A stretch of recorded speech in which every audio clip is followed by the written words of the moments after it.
एक लड़का शादी किया, अब मां कहती है हम देवी देवता को कबूले हैं, बेटा पुतौह जाकर के सिंहेश्वर स्थान में जल चढ़ाएगी और वहां से जल चढ़ा करके घर आ जाएंगे और तब हम अपना पुतौह को पैठ होने देंगे घर में। बेटा पुतौह जाकर के बोल बम में शंकर भगवान को जल चढ़ाएंगे और जल चढ़ा के घर आएंगे तब हम पुतौह को पैठ होने देंगे। तो पुतौह जो थी बेचारी वो कबीरपंथी की बेटी थी, वो सब दिन साधु महात्मा की सेवा किया था। अभी जाइए हमारे शकुंतला साहब के यहाँ, वहां पत्थर की पूजा नहीं होता है, ध्वजा की पूजा नहीं होता है, वहां ईटा पीपल का पूजा नहीं होता है, वहां मनुष्य का पूजा होता है। कोई मनुष्य चला जाए तो उसका चरण पकड़ेगा, उसको भोजन देगा, उसको आसन देगा, बीमार है तो दवाई मिल जाएगा। यही कबीर विचार है, इसी को कबीरपंथी कहते हैं, जो जिंदा मानव का सेवा करे। तो मैंने कहा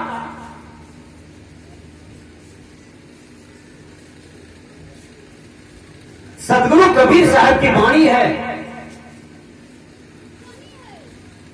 करहो विचार तो सब दुख जाए। विचार के अभाव में दुनिया भटक रहा है। तो दोनों सास पुतौह चल देती है सिंहेश्वर स्थान। कहा चलिए पहले जल चढ़ाइए तब न घर में पैठ होने देंगे आपको। बस पकड़ करके सिंहेश्वर चला गया। अब पुतौह थी कबीर साहब की बेटी। कबीर साहब का बेटी का मतलब ये साधु महात्मा की बेटी। सब दिन साधु महात्मा की सेवा किया था, चरण पखारी थी, साधु महात्मा के सत्संग में बैठी थी। वो लड़की धन्य थी, उसका विचार धन्य था, उसका विवेक बुद्धि सब टंच था, बहुत सुंदर था बेचारी, चरित्र का आचरण का वो लड़की, पढ़ी लिखी भी थी, शिष्टाचार से भी कुशल थी। वो सास के साथ में चली गई सिंहेश्वर। जब सिंहेश्वर जाती है तो प्रथम गेट के पास गेटे में हाथी था। हाथी को देखें आप लोग, काला होता है, सूर बड़ा होता है, कान बड़ा होता है, अब बड़ा मस्त चाल से चलता है हाथी। और उसको आप लोग क्या कहते हैं देहाती भाषा में? हाथी। छोटका बच्चा सब क्या कहता है? दादा हो हाथी जाए छे, दादा हो हाथी जाए छे। उसको हिंदी में कहते हैं दादाजी हाथी जा रहा है, दादाजी, पापा जी, मम्मी जी हाथी जा रहा है। विचार कीजिए, गेट में हाथी का चित्र था, 2 गेट था, दोनों में हाथी का चित्र था, कलाकार बनाया था लोहे में। अब वो काला पेंट कर दिया था, लगता था साक्षात हाथी है।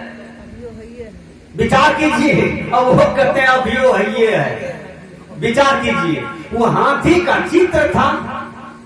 अब उसने क्या किया,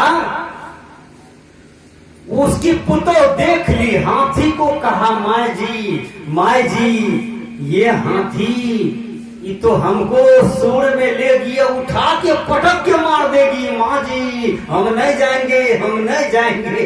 बूढ़ी को डांड कस के धर लिया और बूढ़ी हिलवे नहीं करे वहां से। ही तो जवान थी, खाई पी थी, मस्त थी, और वो बूढ़ी थी सास, इसको डांड धर लिया, छोड़वे नहीं करे डर के मारे। माँ जी ये हाथी हमको उठा के पटक देगी और तब मारेगा। माँ जी हम नहीं जाएंगे, गेट पार नहीं होंगे। सास कहती है रे मूर्ख, रे पगली, ये असली हाथी नहीं है, ये गेट में इसको कलाकार ने बनाया है, ये असली हाथी नहीं है। तो माँ जी ये कौन सा हाथी है? ये तो असली ये बुझाता है। नहीं रे पगली, ये असली नहीं है, ये नकली है, इसको कलाकार ने बनाया है। कहा ऐसी बात है? कहा हाँ। तब देखिए वो गेट पार कर गया दोनों सास पुतौह, और दूसरा गेट में पुलिस ऐसे बंदूक लिए हुए ताने हुए हैं। अब फिर बुढ़िया को डरे धर लिया कस के, माँ जी ये पुलिसवा हम पर एम बना रहे हैं, हम ही को गोली मार देंगे, माँ जी न बचेंगे हम, हमको गोली मारेगा ये पुलिसवा। तब देखिए क्या होता है, बूढ़ी तो घाम से कमजोर हो गई, वो छोड़बे नहीं करे, पुतो धर लिया कड़कड़ा करके छोड़बे नहीं करे।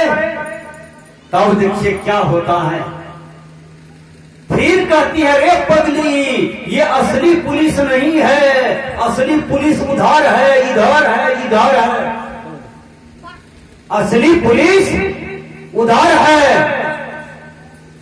कहता माँ जी ये कौन पुलिस है जो हम पर एम बनाए हुए हैं और ताने हुए हैं? कहा ये सब नकली पुलिस है, विचार कीजिए। तब उसका डांड छोड़ दिया और चल दी। जब अंदर गई तो वहां शंकर भगवान का मूर्ति थी, शंकर भगवान के नाम से पत्थर रखा हुआ था। बूढ़ी कहती है हे बेटी यह फूली का लोटा में ला पानी और ढारा का, फूली का लोटा में पानी था, शुद्ध रूप से था। कहा इसी पर ढारो बेटी, मनोकामना पूरा हो जाएगा। ढार दिया। जब ढार करके लौटती है, पानी को गिरा करके लौटती है, तो कहती है माँ जी वो लोहा में जो हाथी था वो हमको नहीं पटक सका, वो लोहा में जो पुलिस था वो हमको नहीं मार सका। अब फिर यही जड़ पानी पदार्थ ये पत्थर है, ये पत्थर वाला भगवान हमको बेटा देगा, पति देगा, बेटी देगी, सुख शांति देगा। तब बूढ़ी का वहां पर विवेक खुलता है, हे बेटी आज धन्य हो तुमको पैदा करने वाला माता पिता धन्य है, वो समाज धन्य है जो हमारा उल्टा फीता को तुम सीधा फीता कर दिया। मेरा फीता उल्टा हुआ। बात सही है बेटी, पूजा चित्र की नहीं पूजा चरित्र की होती है। शंकर भगवान की पूजा होती है लेकिन शंकर भगवान के चरित्र का पूजा होता है। विष्णु भगवान का पूजा होता है लेकिन उनके चरित्र का पूजा होता है। ब्रह्मा जी का पूजा होता है लेकिन उसके चरित्र का पूजा होता है। कबीर साहब के चरित्र का पूजा होता है। बाबा मिही के चरित्र का पूजा होता है। इसलिए पूजा चरित्र की कीजिए। सबसे काला क्या चीज होता है? बोलिए, संसार में ऐसा काला चीज का नाम बोलिए जो सबसे ज्यादा काला हो। जानकारी है? सबसे काला कलंक होता है। बच के रहना, बार बार किसी लड़की के पास नहीं बैठना, किसी की पुतों के पास नहीं बैठना, कलंक लग जाएगा। बार बार दारू गांजा भांग पीने वाला आदमी के पास नहीं बैठना, बार बार किसी डकैत के पास नहीं बैठना, बार बार किसी चोर के पास नहीं बैठना, बार बार किसी बलात्कारी के पास नहीं बैठना। वो कलंक का घर लग सकता है आपको, वो कलंक मिटेगा नहीं, कलंक लग सकता है। क्योंकि कबीर साहब ने कहा सुंदरी ने शोभे सनकादिक के साथ, कबहू दाग लगाइए कारी हारी हाथ। सदगुरु कबीर कहते हैं सुंदरी, सुंदरी का मतलब माया, माया का मतलब ये नारी नहीं होती है। माया का मतलब बहुत अर्थ होता है। धन को भी माया कहते हैं, रुपया पैसा को भी माया कहते हैं, मकान भी माया है, जिनिस पानी भी माया है, टका पैसा भी माया है, साया साड़ी ब्रोज भी माया है, धोती कुर्ता भी माया है, इस शरीर भी माया है, शरीर में गुप्त इंद्रियां भी माया है, शरीर में जितने भी इंद्रियां हैं सब माया है। माया कितने प्रकार की हैं? इस माया में जो आकर्षित होकर के मक्खी की तरह गड़ करके मर जाता है, कबीर साहब उसी को देख करके हंसते हैं। मक्खी गुड़ में गड़ी रहा, दिया पंख लपटा है। वह मक्खी गुड़ खाने गया, अब गुड़ खाते खाते चिपक गया, अब उसी में पंख लपट गया, उसी में सट करके मक्खी मर गया। गुड़ खाता यदि उड़ जाता तो काम बन जाता, पेट भर जाता, काम भी बन जाता, लेकिन मक्खी चिपक गया तो परिणाम क्या हुआ? उसी में सट करके मक्खी मर गया। यही दुर्दशा ये मानव का होता है। ये मानव जब धन में चिपक जाता है, स्त्री भोग में चिपक जाता है, स्त्री पुरुष के भोग में चिपक जाता है, धन के भोग में, टका पैसा की भोग में, जमीन की भोग में। जमीन का भी भोग बड़ी खतरनाक होता है। मैं सच्ची घटना बता रहा हूं बनमनखी प्रखंड का। एक भाई, दो भाई थे, दो भाई। एक भाई ने बड़े भाई जो था वो छोटे भाई को भेज दिया अपने ससुराल। कहा जाओ ये सामान तुम मेरे साला को दे देना, साला को दे दिया। साला जी आग्रह किया कि जीजा जी की छोटा भाई आए हैं, इसे भोजन दो। लेकिन जीजा जी ने फोन कर दिया था कि इसको मार देना है, क्योंकि 55 एकड़ जमीन है, यदि इसको मार दूंगा तो मैं 55 एकड़ का मालिक बनूंगा। वो छोटा भाई को बड़ा भाई ने अपने साला के हाथ से मरवाया। साला किया भोजन बनवाया, भात दाल कटहर का सब्जी और तितवा पटवा के साग। तितवा पटवा के साग में जहर मिला दिया था, जहर। वो लड़का जब जहर को लिया ना, तितवा पटवा की साग जब लिया, साग जब लिया तो उसको महकने लगा। महकने लगा तो सोचा कि महक क्यों रहा है, हम इतना दिन साग खाए लेकिन महका तो नहीं था, ये महक क्यों रहा है। वो लड़का तितवा पटवा का साग नहीं खाया, बाकी बात सब चीज खा लिया। काम तो नहीं बना, क्योंकि जहर खाता तब न मरता।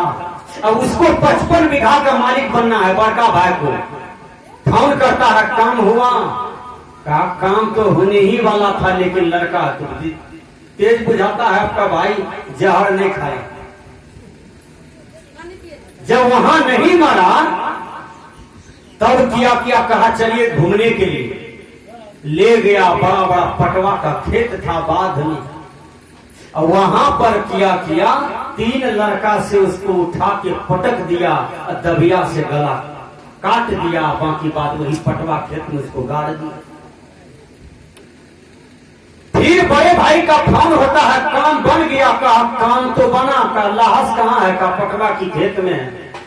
कहा अंदर में गाड़ दिए हैं? कहा बिल्कुल गाड़ दिए। तो जमीन के लोभ में भी लोग भाई का हत्या कर बैठे। विचार कीजिएगा। एक भाई हुआ भरत, एक भाई हुआ लक्ष्मण। उसका कहानी जानिए तो आपके आंख से आंसू गिरेगा। भाई होना चाहिए लक्ष्मण जैसा, भाई होना चाहिए भरत जैसा, बेटा होना चाहिए श्रवण जैसा, बेटा होना चाहिए राम जैसा, बेटा होना चाहिए भरत जैसा, बेटा होना चाहिए महात्मा गांधी जैसा, बेटा होना चाहिए राष्ट्रपति एपीजे अब्दुल कलाम जैसा, नरेंद्र मोदी जैसा। तो मैंने कहा कि जमीन के लोभ में भी लोग ना जाने कितने से कितने पाप कर बैठते हैं। एक बीत जमीन के चलते लोग अररिया कोर्ट में 1 लाख टका केस में खर्चा कर दिया, एक बीत जमीन के चलते। सुपौल वाला कोर्ट में घूम रहा है 10 साल से, एक बीत जमीन के चलते। मधेपुरा के कोर्ट में घूम रहा है, एक बीत जमीन के चलते। पड़ोसी का टेंशन बना हुआ है, भाई का टेंशन बना हुआ है। एक जगह मैं प्रवचन में था, शाम में भोजन करने गया तो उसके आंगन में हम देखें 6 टट्टी लगा हुआ था, 6 गो टाट। टाट का नक्शा था भारत का नक्शा जैसा। हमने कहा ये टाट लगाने की गतिविधि सही नहीं बुझाता। कहा बाबा क्या हुआ? हमने कहा अच्छा नहीं लगता, सीधा सीधी कहीं लगाया सब आदमी। कहा बाबा लड़ा टाट का नहीं है, लड़ा है मोच का। हमने कहा 10 रुपया देते हैं, मोच कटा लो। विचार कीजिएगा, जब लड़ाई मोच का है, मोछे की लड़ाई में ये दुनिया में लोग कोर्ट कचहरी में आज तक भीड़ लगा करके थक गया, परेशान हो गया। एक आदमी कोर्ट कचहरी जा रहा था, हमने कहा झोला में क्या है? कहा बाबा 6 किलो घी लिए हैं, गाय का शुद्ध घी, हमने कहा ये घी किसको दीजिएगा? कहा बाबा वकील को देंगे। वकील, हमने कहा वकील तुम्हारा घी खा रहा है और तुम्हारा गाल मुंह बैठ करके मक्खी की तरह लग रहा है, तुमको अकल नहीं है? केस मेल कर लो, चरण पर गिर जाओ, कहीं तुम्हारी ही गलती है, भूल है तो दूसरा पार्टी को जाकर के रो करके कह दो दादाजी हमसे गलती हो गई, क्षमा कर दीजिए। घी देते देते वकील को हम परेशान हैं, या आप भी पैसा खर्चा करते करते परेशान हैं, इसलिए दोनों आदमी मेल से रहिए, प्रेम से रहिए। कबीर साहब ने कहा हिलमिल रहना, देके खाना, नेकी बात सिखाते रहना। कहीं कबीर सुनो भाई साधो, जपना सदगुरु नाम, नेकी कर ले रे मन 2 दिन का मेहमान।